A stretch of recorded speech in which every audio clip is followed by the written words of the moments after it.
Hey guys, welcome to episode 3 of the Cosmic Compass podcast. Finally, I know.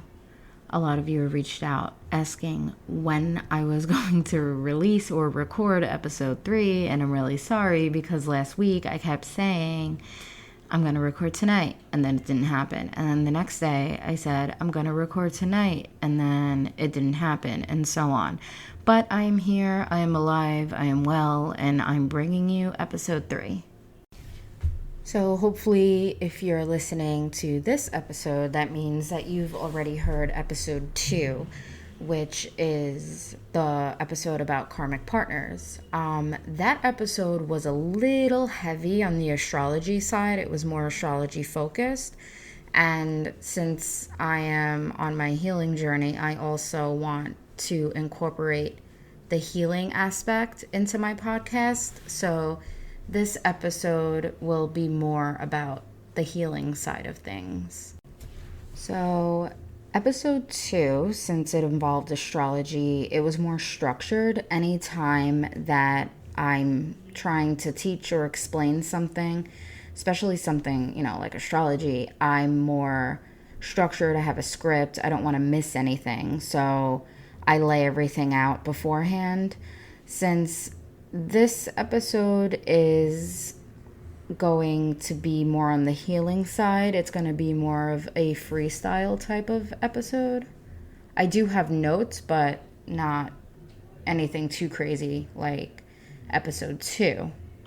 But okay, with all of that out of the way, today I'm going to be talking about apologies and boundaries, which are 2 very important components of a relationship that a lot of people either abuse or don't use at all. Okay, so starting off with apologies, I want to let you all know that you do not always have to accept apologies. It really depends on the level of disrespect that was experienced.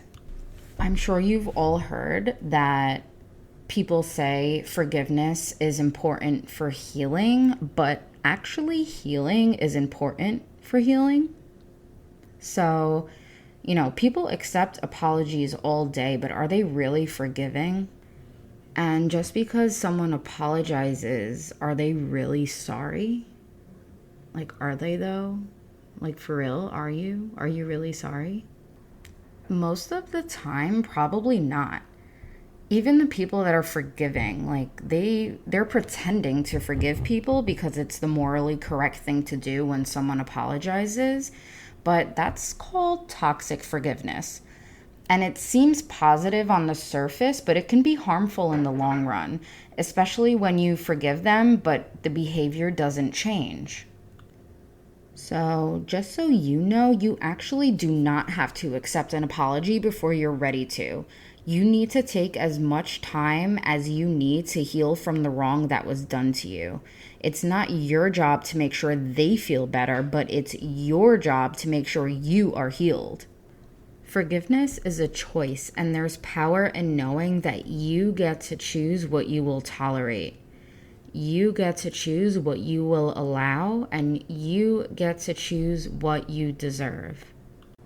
And not accepting an apology, you don't have to be rude about it. It's not a rude thing to do. People need to get that out of their heads. It is not rude to not be ready to accept an apology. You can just be like, I appreciate you apologizing, but I need to see changed behavior before we can move forward. Or you can say, I'm not ready to accept your apology. I'm still hurt by your actions, and I would like for you to respect how I feel and give me the space that I need. Because sometimes accepting an apology is like saying, well, since you said you were sorry, what you did to me is okay. So you can come back and disrespect me some more. Or you can come back and manipulate me some more. Or you can come back and gaslight me some more. You can come back and mentally abuse me some more. In my last relationship, we both gave in very easily. For me, it wasn't just with my ex, but with everyone my whole life. I just hate conflict, and I always wanted to be on good terms with everyone because I cared if people liked me and accepted me. And also with me my whole life, I was always apologizing to people, always saying sorry, even if I wasn't really sorry. I was just saying it because I thought that's what they wanted to hear. Even if I felt like I didn't do anything wrong, I just always apologized. I say sorry so much still. I'm trying to get it out of my vocabulary because I only want to use it when it's actually meaningful, like when I'm actually apologizing. But something could happen that's not even my fault. I just feel bad for whatever happened to someone, and I say sorry, and they're like, what are you sorry for? It's not your fault. And it's just something I really need to stop doing. But as I was saying, with my ex, we gave each other so many chances to hurt each other over and over because we loved each other so much, because of our soul ties due to our karmic connection. By the way, for more on that, you have to go back and listen to episode 2 if you haven't already. But my love for him was so intoxicating. Everything was just so magnetic, like moth to flame. No matter what he did or how I felt after every condescending conversation where he would sit in front of me for like 4 hours telling me everything that I did wrong, everything that was wrong with me, everything I didn't do for him, getting upset and saying horrible things to me, calling me disgusting names. I just felt that it was better to have him in my life in some way than not at all. I just loved him so much, and I didn't want our family to be broken. But what I would do every single time that I gave him a second, third, and fourth chance, I was giving him a second, third, and fourth chance to repeat the same thing. Meanwhile, he should have lost that privilege at the first chance. It's like, thanks for the apology, but I'm all set. No thanks. I'm good over here. It's hard because I want to so badly give in. I wanted to be like, yes, I accept your apology. But sometimes you need to be strong and you need to stop. You're supposed to evolve, not remain. So I didn't respond. And then a few days later, I got my period and I was feeling emotional. And I couldn't stop thinking about him and the apology and how I ignored it.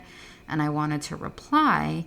But instead, I asked my little group chat. I know all the girls have their little support group.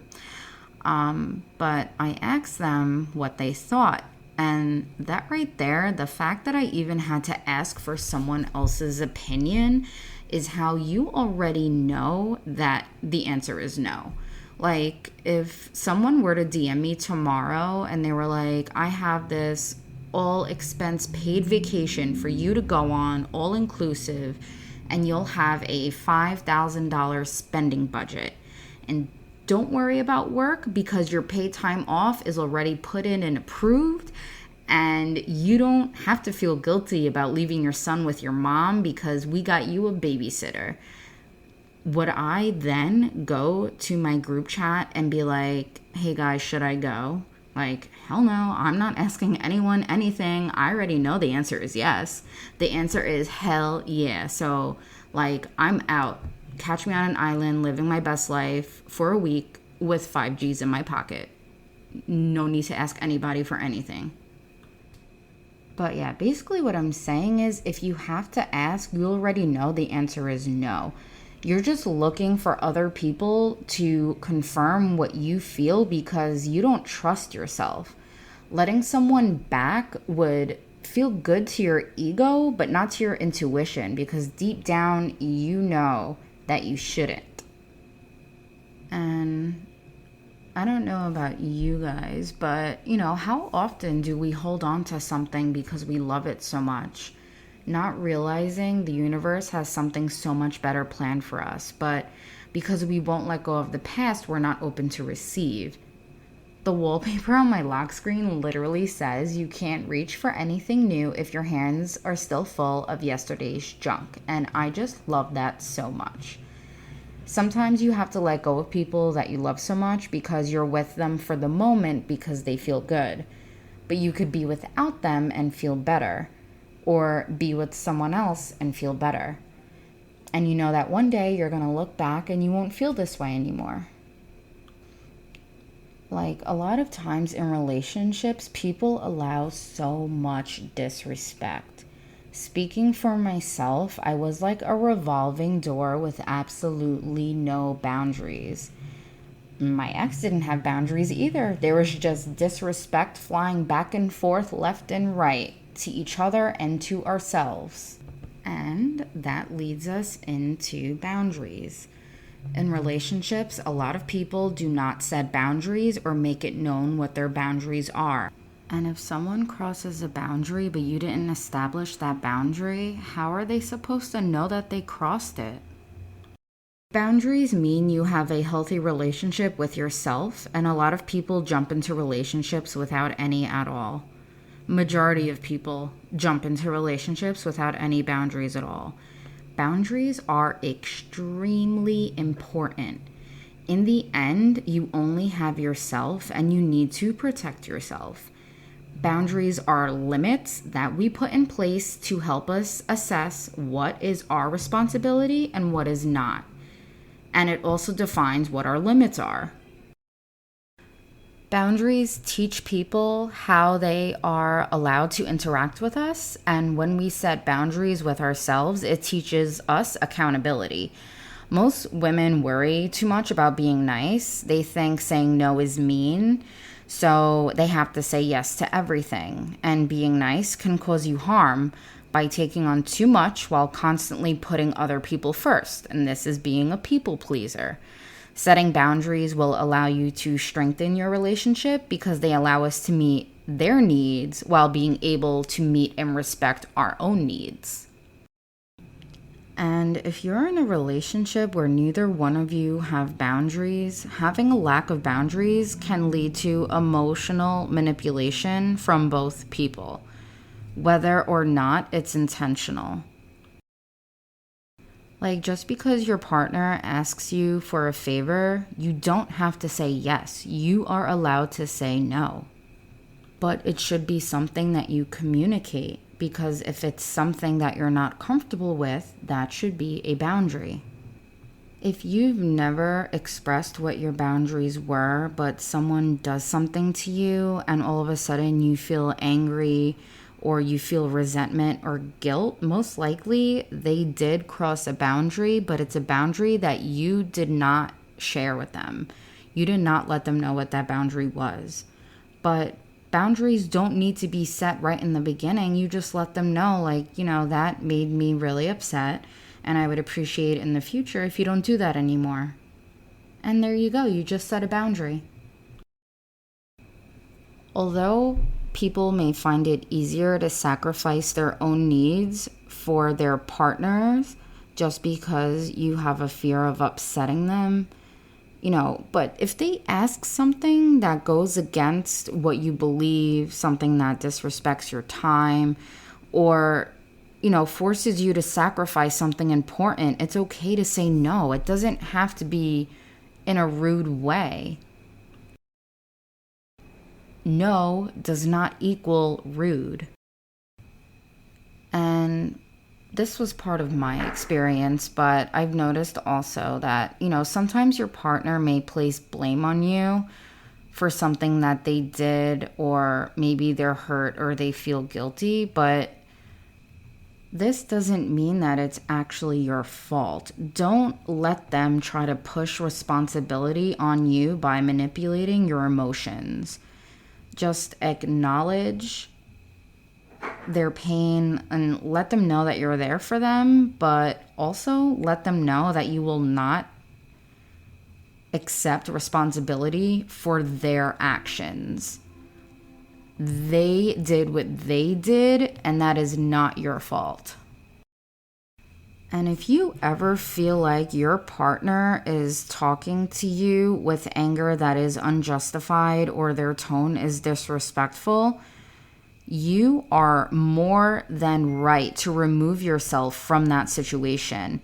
You just let them know that if they want to have a conversation, it needs to come from a place of respect, and you will not tolerate their tone and the things that they're saying to you because you find it disrespectful.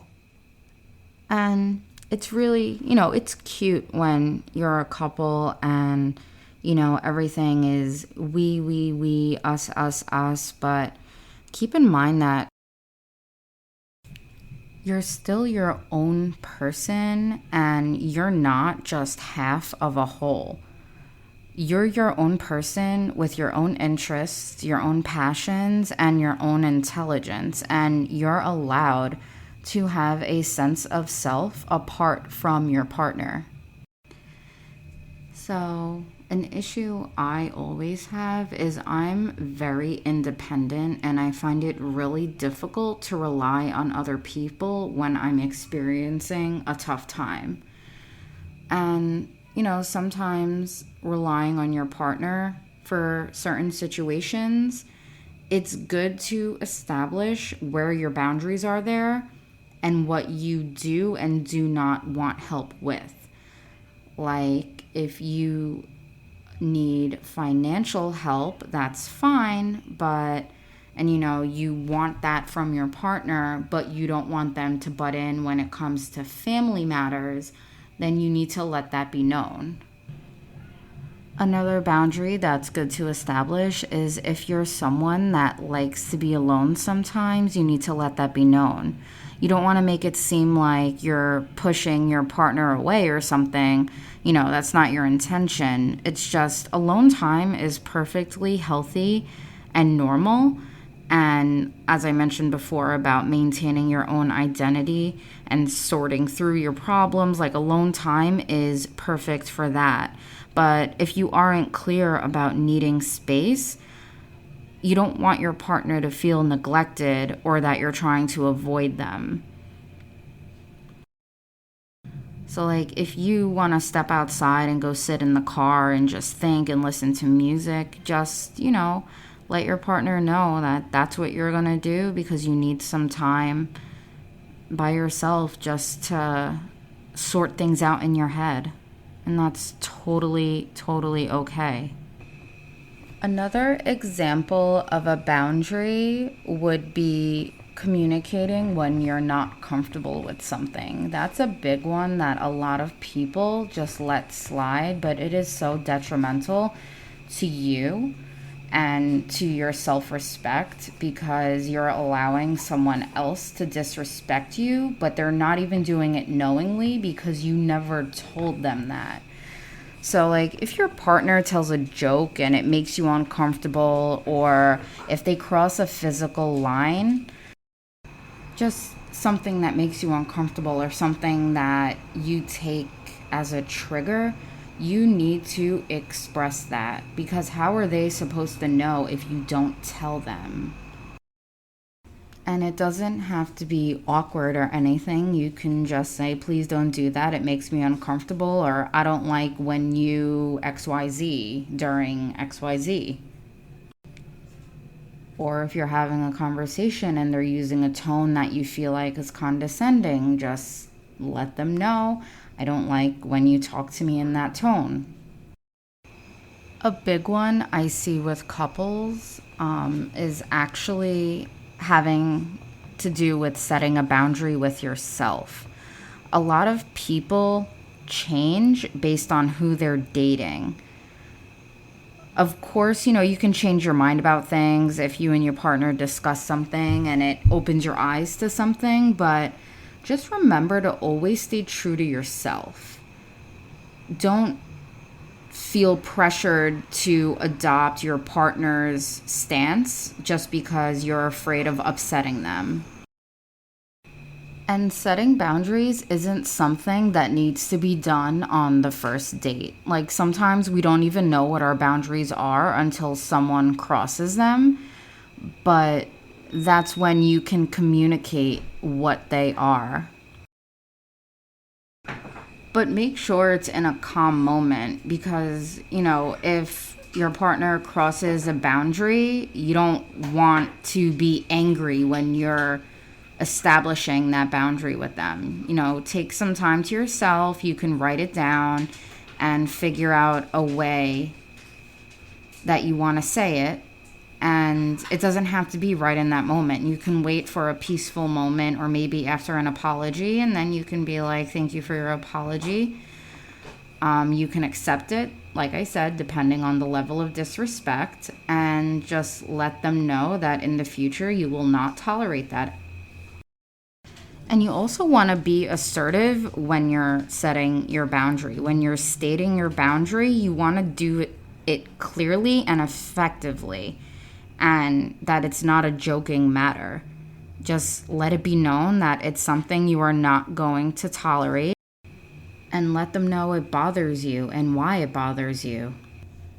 And like I mentioned, find a peaceful and calm moment. You don't want to threaten your partner or speak out of anger. Let them know that you're setting your boundaries out of trust and love for them and for yourself. And you setting boundaries you'll ultimately find yourselves closer than ever. Showing them that you're willing to set your boundaries will help them share their boundaries with you. And it's not something that happens overnight. It does take time and hard work, but it is one of the best things you can do in a relationship, in a meaningful relationship. There's a quote that goes, empathy without boundaries is self-destruction. And boundaries are only useful if you abide by them. You can make a long list of what you will and will not tolerate, but if you don't love yourself enough to hold true to those boundaries, what good are they? Do you love yourself enough to walk away from someone you love so much but you know isn't good for you? Do you love yourself enough to say no to things that no longer serve you? Do you love yourself enough to form self-discipline and get clear on your wants and needs?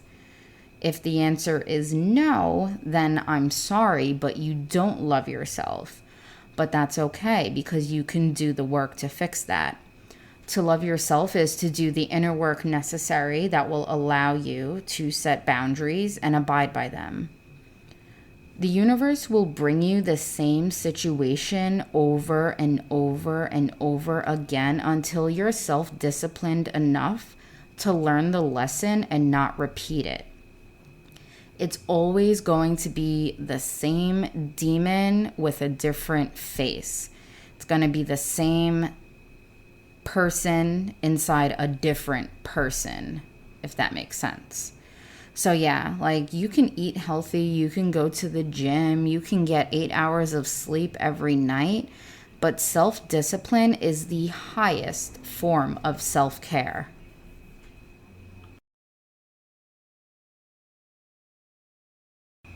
All right, well, there you have it, the long-awaited episode 3. Thank you so much for listening.